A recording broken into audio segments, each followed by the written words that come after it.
One of the great texts as we get ready for Christmas is Isaiah 7:14.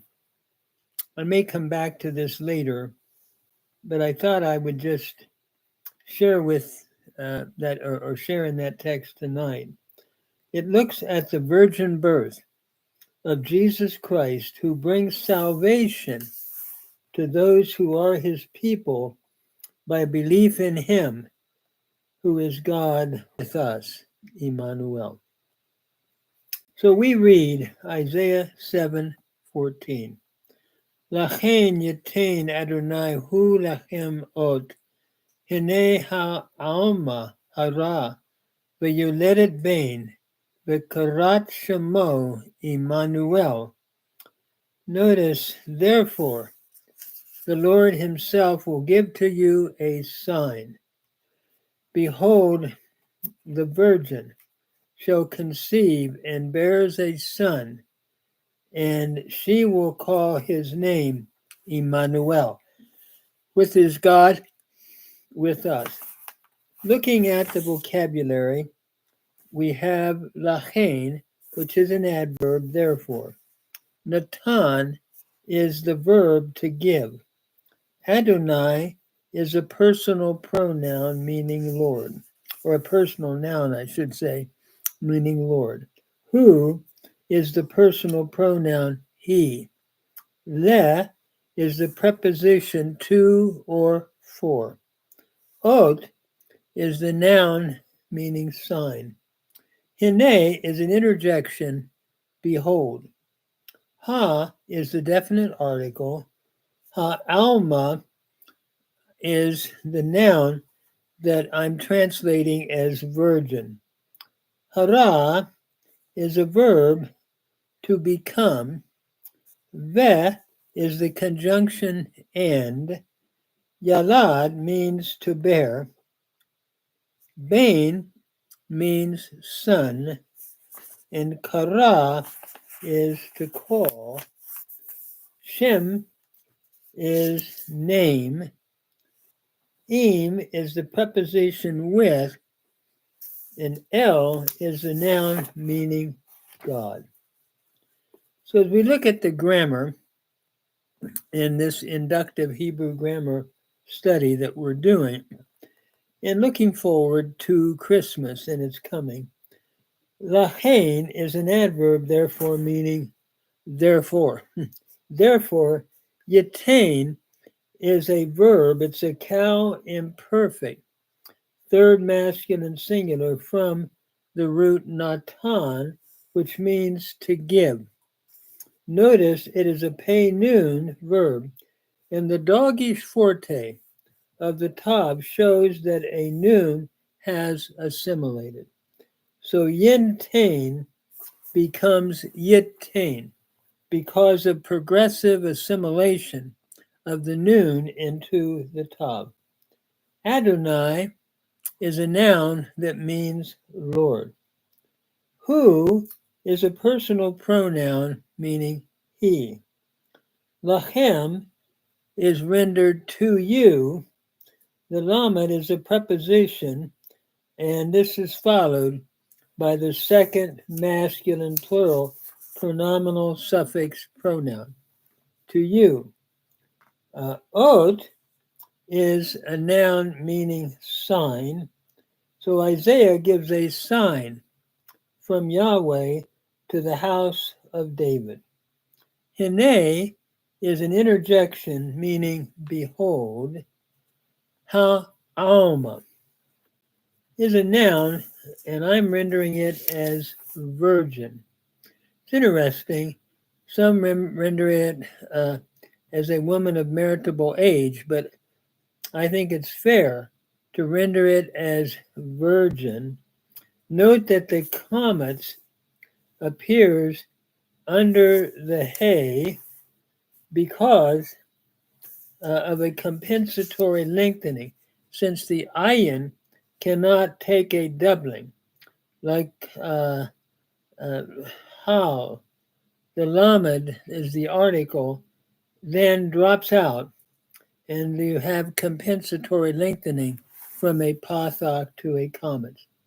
The word refers to a virgin, I truly believe, which is illustrated from its use in Genesis 24, verse 43, where Rebecca or Rivka is called Alma, and the Septuagint also translators render the word as Parthenos, meaning virgin.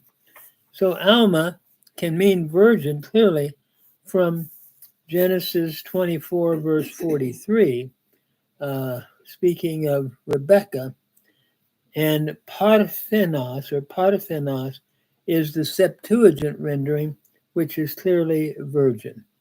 Hara is a cow perfect third feminine singular from hara, meaning to become pregnant. So the virgin becomes pregnant. Notice the perfect here is what I believe is a prophetic perfect and should be rendered shall become pregnant. The Yoledet Bain. Here the conjunction the is followed by a word with an O class vowel, which shows that we're looking at a participle with the doubled segelet, a feminine participle, and the final tav. Hene ha-alma harab ve'yoledet bain.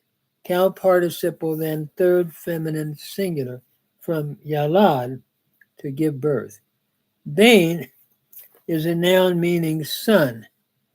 So behold, the virgin shall conceive and give birth to a son, a bain. The karat is a cow active verb with a vav conversive third feminine singular.